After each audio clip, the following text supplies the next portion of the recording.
Selamat pagi semuanya. Puji dan syukur kita panjatkan kehadirat Tuhan Yang Maha Esa karena berkat dan kasih karunia-Nya sehingga kita masih dapat berkumpul pada kesempatan kali ini. Yang kami hormati Ibu Putri Okta Hadianti, SPD MPD, selaku dosen pengampu mata kuliah pembelajaran abad 21 di sekolah dasar, dan yang kami banggakan teman-teman seperjuangan. Pada kesempatan kali ini, kami dari kelompok 8 yang beranggotakan saya sendiri Aprianti Manurung, rekan saya Fajar Ayu Kusuma, dan Fitri Novitasari. Di sini kami akan mempresentasikan secara online hasil diskusi kami yang berjudul Games Pembelajaran Abad 21, yaitu Games Wordwall dan Kahoot. Pada kesempatan saya Prianti Manurung akan menjelaskan materi pertama, yaitu Wordwall. Nah, mungkin kita sudah sering ya mendengar apa itu Wordwall, atau bahkan dari kita ada yang belum pernah mendengar sama sekali apa itu Wordwall. Nah, di sini saya akan menjelaskan apa yang dimaksud dengan Wordwall. Nah, jadi Wordwall itu merupakan suatu alat pembelajaran yang bersifat interaktif dengan memanfaatkan teknologi seperti smartphone ataupun laptop.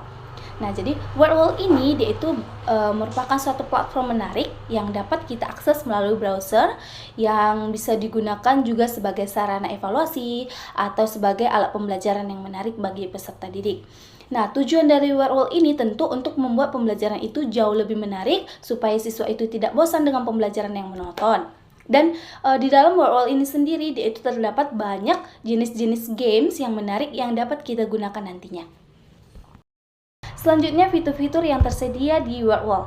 Yang pertama itu ada fitur quiz. Nah, kalau fitur quiz ini adalah games dengan pilihan berganda. Nah, yang kedua itu match up atau permainan mencocokkan. Nah, jadi di dalam games ini nanti peserta didik itu mencocokkan kata atau gambar. Yang ketiga itu ada speaking cards. Nah, kalau speaking card ini adalah game untuk melatih berbicara. Yang keempat itu ada dia matching pairs. Nah, kalau matching pairs ini hampir sama dengan match up. Tetapi bedanya kalau di matching pairs ini dia itu disajikan dalam format kartu yang harus dibolak-balikan oleh peserta didik. Nah, game ini melatih daya ingat pada peserta didik. Yang kelima itu ada dia games open the box. Nah, jadi nanti peserta didik itu akan membuka box untuk menemukan pertanyaan dan mereka akan menjawab pertanyaan tersebut.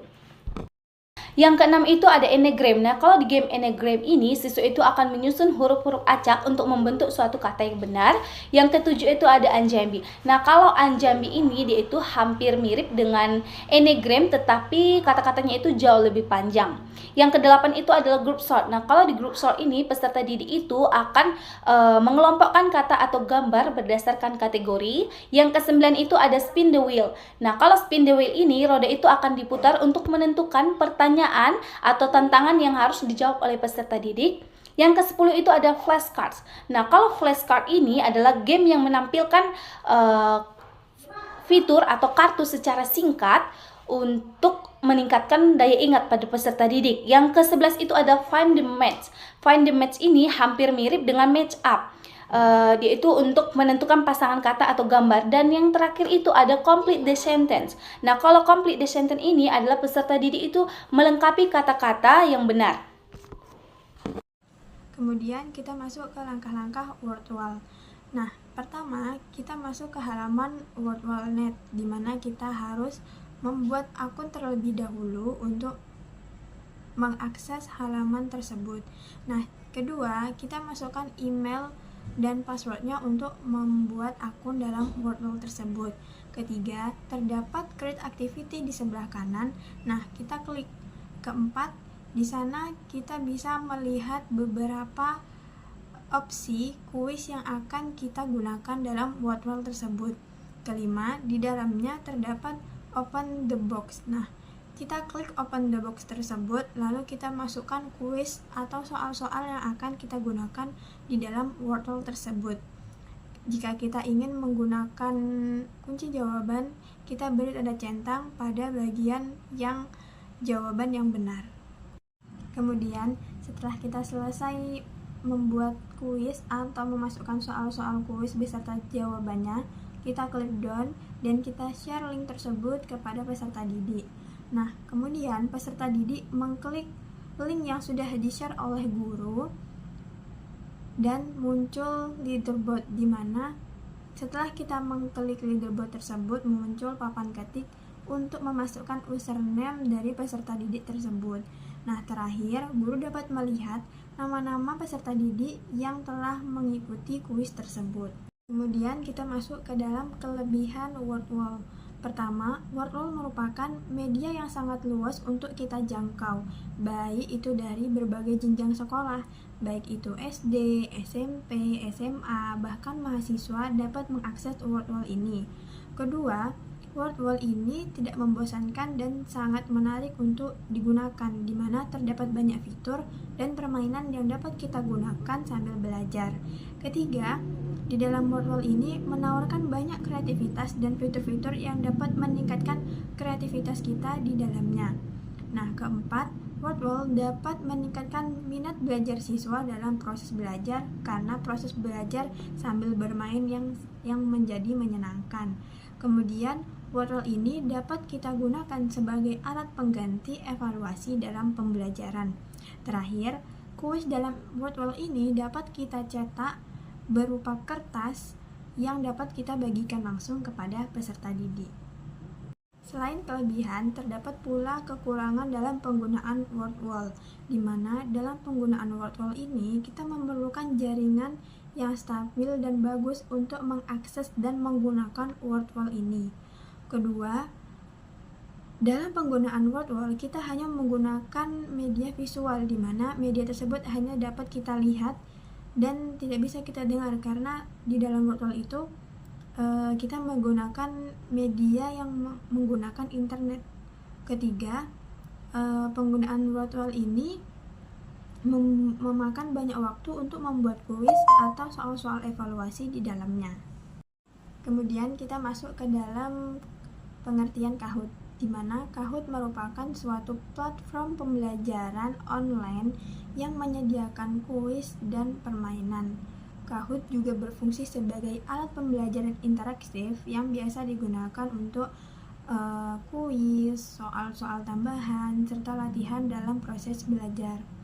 Nah, dalam menggunakan Kahoot ini, kita memerlukan jaringan internet dan akun yang harus kita buat terlebih dahulu untuk mengakses Kahoot ini dengan memasukkan alamat email untuk dapat membuat akun di dalam Kahoot tersebut.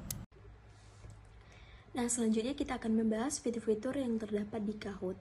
Yang pertama, kuis. Kuis terbagi menjadi dua, kuis dan game. Kuis ini adalah soal yang berbentuk pilihan ganda untuk dikerjakan oleh siswa. Kemudian yang kedua itu game. Game ini adalah permainan yang dapat dikerjakan secara individu ataupun berkelompok, sehingga siswa belajarnya itu bervariasi dan secara interaktif. Jadi siswa ini tidak akan mudah bosan nantinya dengan belajar sambil bermain. Kemudian yang kedua, permainan. Permainan ini juga terbagi menjadi dua. Yang pertama challenge dan teach. Challenge ini adalah soal yang diberikan oleh guru, di mana siswa ini mengerjakan dengan waktu dan tempat yang berbeda. Kemudian yang kedua itu teach. Teach ini adalah soal ataupun kuis yang dikerjakan oleh siswa di kelas. Kemudian ada fitur-fitur tambahan seperti diskusi dan survei. Nah, diskusi dan survei ini yang membuat peserta didik nantinya berperan secara aktif ya dalam pembelajaran. Jadi siswa ini bisa tanya jawab ataupun menyampaikan pendapatnya dari hasil diskusi ataupun survei yang mereka lakukan, seperti itu. Kemudian ada AI pertanyaan atau AI generator pertanyaan. Nah, dari adanya AI inilah yang membuat atau mempermudah guru nantinya dalam membuat soal-soal melalui AI. Jadi kita bisa membuat soal yang kita inginkan dengan menyampaikan topik dari materi ataupun soal yang kita ingin cari. Nanti AI akan memberikannya. Kemudian ada generator gambar AI ataupun AI generator gambar. Nah, melalui AI gambar inilah yang mempermudah guru juga, seperti yang sudah saya sampaikan sebelumnya, mempermudah guru dalam mencari gambar ya, mencari gambar ataupun video untuk ditampilkan di soal-soal yang akan kita jadikan kuis nantinya kepada peserta didik. Kemudian yang keempat ya. Kemudian selanjutnya itu ada akses premium. Nah, melalui akses premium inilah kita bisa dapat mengakses fitur-fitur yang ada di Kahoot ini tanpa terbatas. Jadinya kita bisa mengaksesnya secara menyeluruh seperti itu ketika kita berlangganan di Kahoot. Kemudian yang terakhir itu adalah grup. Nah, dengan adanya grup, siswa dapat bekerja sama dengan orang lain ya, bekerja sama dengan orang lain dalam membuat konten ataupun berdiskusi nantinya seperti itu. Nah, selanjutnya kita masuk ke langkah-langkah dalam membuat kuis di Kahoot. Perlu diketahui bahwa Kahoot ini memiliki dua situs website, yang pertama kahoot.com untuk guru, kemudian kahoot.it untuk siswa. Yang pertama, langkah pertama kita mengunjungi kahoot.com sebagai guru ya untuk mendaftar akun di Kahoot. Kemudian ketika kita sudah memiliki akun, kita klik login. Kemudian kalau kita belum memiliki akun, kita klik sign up free.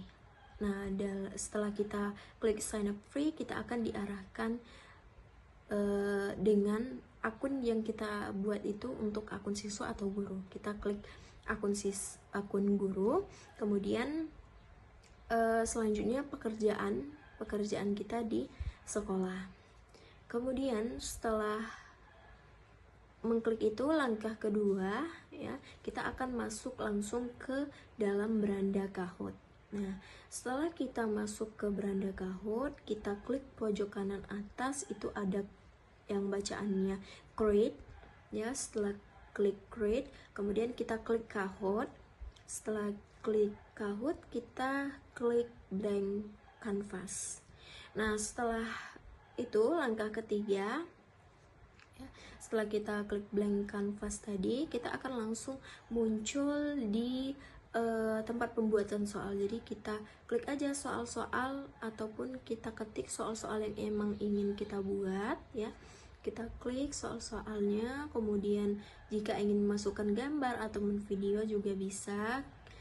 Kemudian dalam pembuatan soal tersebut kita bisa memasukkan waktu ataupun timer yang memang sesuai dengan soalnya ya, misalnya 5 detik, 10 detik dan lain-lain sebagainya. Nah, kemudian langkah keempat, jawaban dari soal tersebut bisa jawaban yang benar bisa diberikan tanda centang nantinya.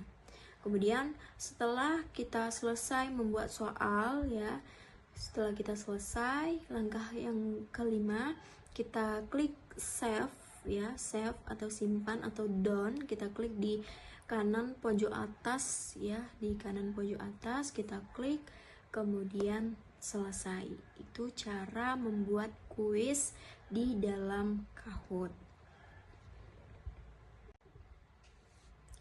Nah, selanjutnya kita masuk ke cara melakukan atau memainkan game Kahoot. Yang pertama, setelah kita menyimpan soal-soal yang telah kita buat tadi, itu akan ada pilihan-pilihan. Kemudian kita klik selenggarakan live ya, diselenggarakan live. Kemudian setelah kita klik selenggarakan live akan muncul ya pilihan-pilihan. Kita pilih mode klasik atau klasik mode. Nah, setelah kita pilih klasik mode, kita klik start. Kemudian langkah keduanya, setelah kita klik start akan muncul kode.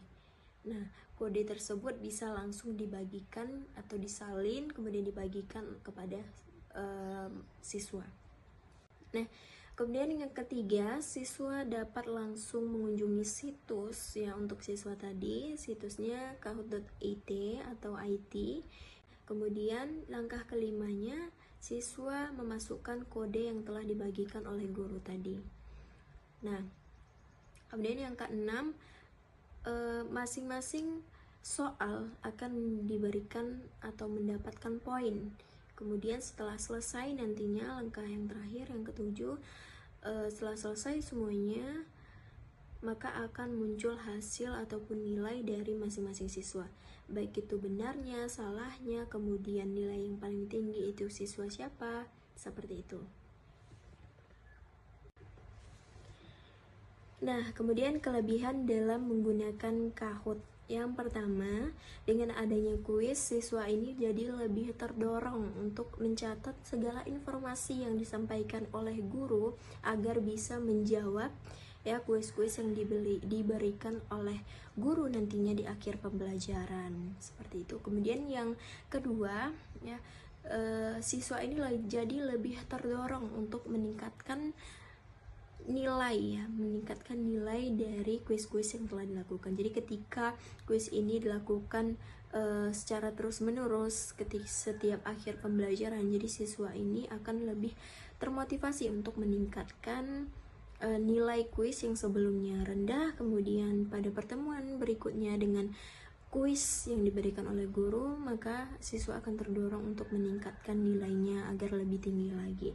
Kemudian yang ketiga ini, dengan adanya soal yang diberikan oleh guru melalui Kahoot ini dengan waktu yang terbatas, maka siswa akan lebih mandiri, ya, melatih mandiri siswa dalam mengerjakan soal secara percaya diri dan mengurangi kerjasama antara siswa satu dengan siswa yang lainnya.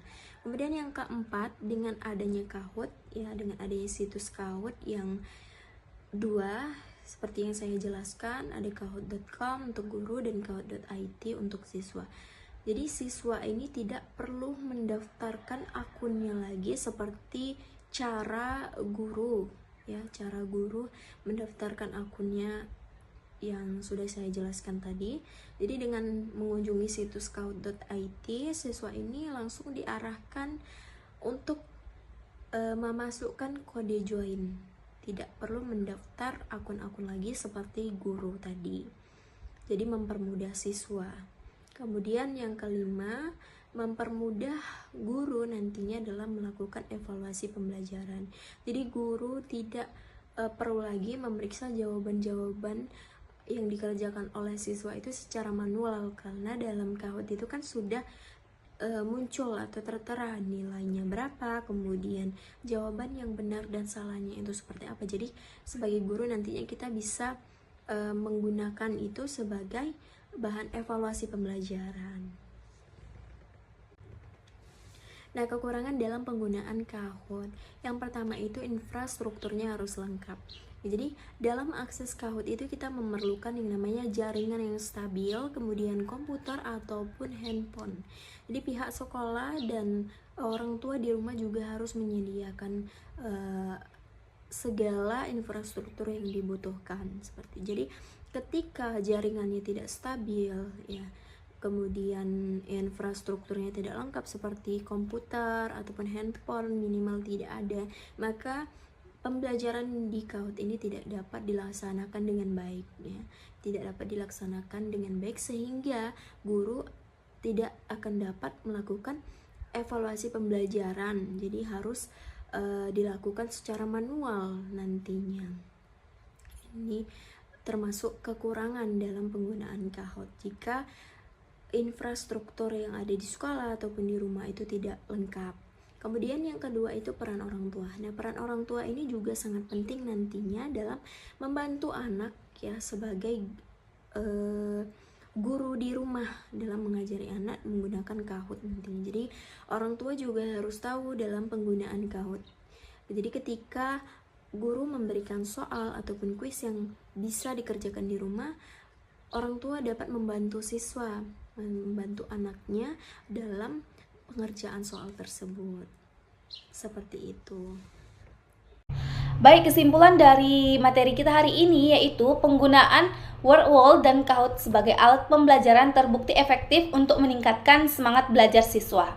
Keunggulan dari WordWall dan Kahoot ini sendiri yaitu mampu mengatasi rasa bosan pada anak, meningkatkan semangat belajar, dan meningkatkan pemahaman terhadap materi. Demikian presentasi kami pada hari ini. Terima kasih dan selamat pagi buat kita semuanya.